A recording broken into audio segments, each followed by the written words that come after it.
भगवान देख रहे हैं अनिका, मामा जी के इंटेंशंस खराब नहीं थे।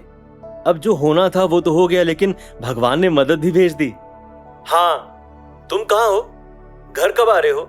मैं बस थोड़ा सा काम बाकी रह गया है, उसे निपटा कर घर पहुंचता हूँ। ठीक है, मैं भी अपने ऑफिस जा रही हूँ, मिलते हैं। ये बोलने के बाद अनिका ने कॉल कट कर दिया। आधे घंटे बाद नक्श एक लग्जूरियस विला पहुंच गया। जैसे ही नक्श लिविंग रूम में पहुंचा, उसने देखा कि कपिल सोफे पर किसी आलसी घोड़े की तरह पड़ा था। अरे तुम आ गए। कल रात को मैंने तुम्हारी मेंटल स्ट्रेंथ को नोटिस किया। जिस तरह से तुमने मेरी बहन की एलर्जी का डायग्नोसिस किया, वो एक डॉक्टर भी नहीं कर पाता। वाह, बहुत खूब। लेकिन क्या तुम अपनी मेंटल स्ट्रेंथ को और नहीं बढ़ाना चाहते हो ना? ये बोलते हुए कपिल ने नक्श को इशारा किया कि वो उस वुडन बॉक्स को ले और उसे खोल कर देखे। ये सुनकर नक्श को काफी अजीब लगा, लेकिन उसके पास अभी और कोई ऑप्शन भी नहीं था। नक्श ने उस आदमी के हाथ से वो बॉक्स को लिया और अजीब तरह से उसे देखने लगा। ये ताकत की गोली? क्या ताकत की गोली? क्या तुम ऐसी गोली पहले खा चुके हो? हाँ, मैं शिलाजीत खाता हूँ। जो गोली मैं तुम्हें दे रहा हूँ वो फिजिकल ताकत बढ़ाने की गोली नहीं है, बल्कि मेंटल ताकत बढ़ाने की गोली है। और अगर मैं आपका ये तोहफा लेने से मना कर दूं तो कोई बात नहीं। वैसे भी मैं ऐसे तोहफों के लिए किसी को भी फोर्स नहीं करता, लेकिन अगर तुमने ये तोहफा एक्सेप्ट नहीं किया तो एक दिन तुम्हें पछताना पड़ेगा। नहीं, ऐसा नहीं है। आप प्यार से मुझे तोहफा दे रहे हैं, मैं इनकार कैसे कर सकता हूँ? मुस्कुराते हुए नक्श ने कहा और उस छोटे से वुडन बॉक्स को तुरंत ही अपने जेब में डाल दिया। नक्श ने गिफ्ट एक्सेप्ट कर लिया था। कपिल ने अपना कर्जा चुका दिया था। दोस्त, वैसे तो मुझे तुमसे पूछना नहीं चाहिए, लेकिन अगर तुम बुरा ना मानो तो क्या मैं तुमसे कुछ पूछ सकता हूँ? जरूर, बताइए। क्या तुम्हारे पास वाकई में असली शिलाजीत की गोली है? तुम्हें देखकर लगता नहीं है कि मेरी ताकत को लेकर अगर कोई भी डाउट है तो आप इरफान भाई से पूछ सकते हैं। उसकी तो मैं शक्ल भी नहीं देखना चाहता। वो आपका लुकआउट है, मेरा नहीं। डाउट भी आपको है, मुझे नहीं। वैसे आप बार बार मुझसे शिलाजीत के बारे में क्यों पूछ रहे हैं? क्या आपको भी ताकत की जरूरत है? मुझे और ताकत? देख नहीं रहे हो मेरे पीछे कितने आदमी खड़े हैं? भाड़े के कुत्तों को आप अपनी ताकत समझ रहे हैं कपिल सर। रुकिए, मैं आपको असली ताकत से मिलवाता हूं। ये बोलते हुए नक्श ने अपनी जेब से गोलियों से भरी एक शीशी बाहर निकाली और बोला, ये है असली ताकत। इसे लेने के बाद आपको इन भाड़े के कुत्तों की जरूरत नहीं पड़ेगी। कपिल नक्श के हाथ में उस गोली को लगातार घूर रहा था। क्या लगता है आपको? इसे तुम अपने पास रखो, तुम्हें इसकी ज्यादा जरूरत है।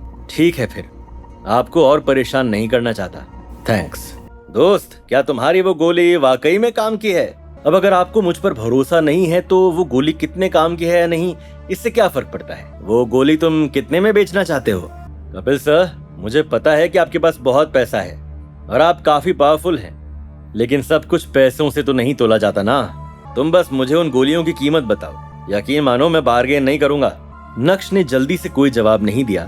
थोड़ा सोचने के बाद नक्श ने जैसे ही धीमी आवाज में कहा, 5।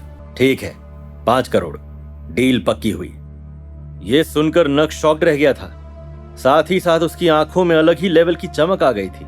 अगर मुझे कपिल मेहता की तरह 4-5 नमूने और मिल जाएं, तो मैं भानुशाली ग्रुप को बंद कर दूंगा और उसकी जगह इन गोलियों को बेचने का काम शुरू कर दूंगा। सारा झंझट ही खत्म। No documents, no paperwork, बस पैसा ही पैसा। नक्श ने मन ही मन सोचा। उसी समय कपिल के कदम नक्श की ओर बढ़े और उसने कहा, पैसों की कोई दिक्कत नहीं है दोस्त, लेकिन अगर तुम्हारी ये गोलियां यूजलेस निकली तो तुम्हें पता है ना कि क्या होगा। आप बिल्कुल भी परेशान मत होइए, मैं कभी भी किसी चीज की गलत मार्केटिंग नहीं करता। मुस्कुराते हुए नक्श ने कहा और उस गोली की शीशी को कपिल की तरफ बढ़ाया। जैसे ही कपिल ने अपना हाथ आगे बढ़ाया, वैसे ही नक्श 2 कदम पीछे हट गया। अब क्या हुआ? दूसरे हाथ से नक्श ने दीवार की ओर इशारा किया। जब नक्श कपिल के विला में आया था, तब उसकी नजर एक खूबसूरत एंटीक रिंग पर पड़ी थी। तुम्हें वो चाहिए? कपिल का ध्यान उस रिंग की तरफ गया और फिर उसने स्ट्रेंज लुक के साथ नक्श से पूछा। उसके बाद कपिल के कदम उस दीवार की तरफ बढ़े। वहां से उसने उस रिंग को निकाला और नक्श को देते हुए बोला, लगता है मेरे गिफ्ट से ज्यादा तुम्हें इस रिंग में इंटरेस्ट था। उसके बाद कपिल ने अपने आदमी से कहकर नक्श के अकाउंट में 5 करोड़ रुपए का ट्रांजैक्शन करवा दिया था। नक्श तो 5 लाख मांगने वाला था, लेकिन उसकी किस्मत देखिए, उसे 5 करोड़ रुपए मिले और नक्श पूरे सेटिस्फैक्शन के साथ उस विला से निकला और अपने विला की तरफ निकल पड़ा। जैसे ही नक्श विला में घुसा, अनिका उसे सामने सोफे पर बैठी हुई दिखाई दी। नक्श, तुम आ गए? इतने भी कहाँ बिजी रहते हो कि तुम्हारे पास मैसेज पढ़ने का भी समय नहीं है? कभी कभी मैसेज भी देख लिया करो। अब अनिका को क्या पता कि नक्श पूरे रास्ते उन 5 करोड़ रुपयों और कपिल के उस गिफ्ट के बारे में ही सोचते आ रहा था, और इस चक्कर में उसने अपने फोन पर ध्यान ही नहीं दिया। ओ सॉरी, वो मैं ड्राइव कर रहा था ना, इसलिए ध्यान नहीं गया। वैसे तुम घर पे क्या कर रही हो? ऑफिस नहीं जाना है? ओ, मैं एक रात घर क्या नहीं आया, तुम मुझे इतना मिस करने लगी कि ऑफिस से छुट्टी? क्या बात है ड्रामेबाज, तुम सही टाइम पर आए। मुझे कहीं जाना है, क्यों ना तुम भी मेरे साथ चलो? बिना कुछ सोचे समझे नक्श ने अपना सिर हिला दिया। कुछ मिनट बाद नक्श, जो ड्राइव कर रहा था, उसने कंफ्यूज होते हुए पूछा, वैसे हम जा कहाँ रहे हैं? आखिर अनिका नक्श को कहाँ लेकर जा रही थी? क्या बिना समझे नक्श खा लेगा कपिल की दी हुई पिल? और क्या होगा अगर नक्श की 5 करोड़ की पिल्स हो गई बेअसर? ये जानने के लिए देखिए अगला एपिसोड सिर्फ पॉकेट FM के YouTube चैनल पर, और इंस्टा एम्पायर के सारे एपिसोड्स को सुनने के लिए डिस्क्रिप्शन में दी गई लिंक से डाउनलोड कीजिए पॉकेट FM ऐप।